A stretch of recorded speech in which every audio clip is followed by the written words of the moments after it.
one of the big disappointments for me from practitioner but enthusiast in this industry has been Alexa and the kind of raw AI computing power behind it. Yeah. I feel the same way about Alexa that I feel about self-driving cars, which is like, 5 years ago I genuinely thought I would have a car driving me, right? I'm sorry. Yeah. So I'm very mad that I had to drive myself into the office today. But seriously, just from like a fan of technology. By the way, there were a lot of really smart people that said yes, by the year 2022 you'll have a self-driving car. I think similarly the idea with Alexa was, by now it would be a full-fledged personal assistant.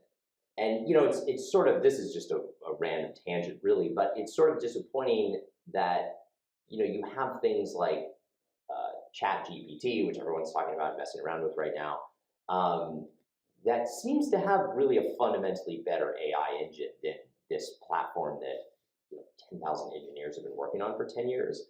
So that that's one of the kind of, we'll see where that goes. It's not that, John.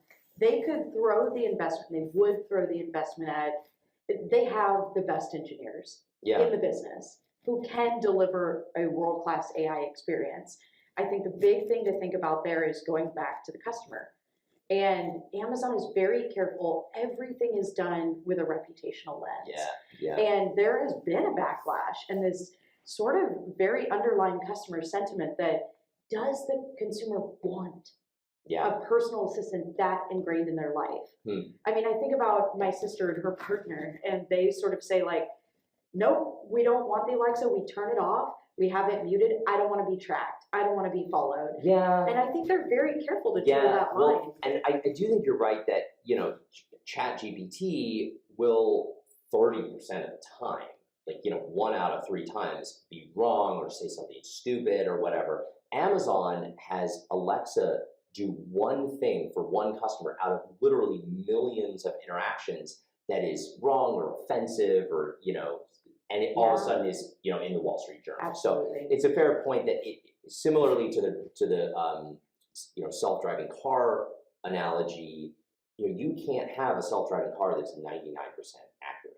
I mean, we saw what happened with Lyft, even 99.9, right? Because and Uber, they got raked over the coals for this one tiny instance. Yep. I have a friend who worked on that business, and it collapsed. Yeah. So in the self-driving car analogy, someone may actually die, but in the Amazon analogy, it could be a major PR issue. That's interesting. There's also been, I think they've tested more of this conversational stuff, and I think for most people it's sort of annoying. It's like, no, I just wanted to ask the weather. I don't have a follow-up. Stop asking me a follow-up.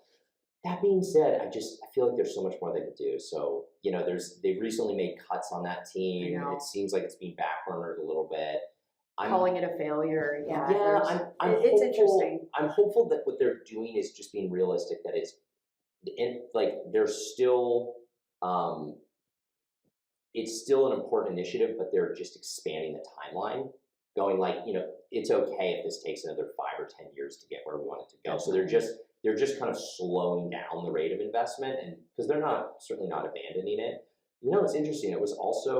It really was a Bezos invention. It was. And he's not there, and I wonder if, and think about it this way, the core tech, a lot of what Amazon does is they innovate with the idea that the technologies that they're building have multiple applications. Yeah. And so I think that the core functioning of the AI capability can use elsewhere within the business. Yes. For efficiency, for streamlining. And so you're right. I honestly, this is an area where I can't see the future and I don't know anything about it, but I don't know what they're going to do with Alexa. I don't know if they know. I don't know if they know. There's so much more to do, but I think they're kind of just right now, they're downsizing to focus on the biggest drivers. Yeah. AWS, advertising, streaming. Yeah. And bolstering everything else in the process. Yeah.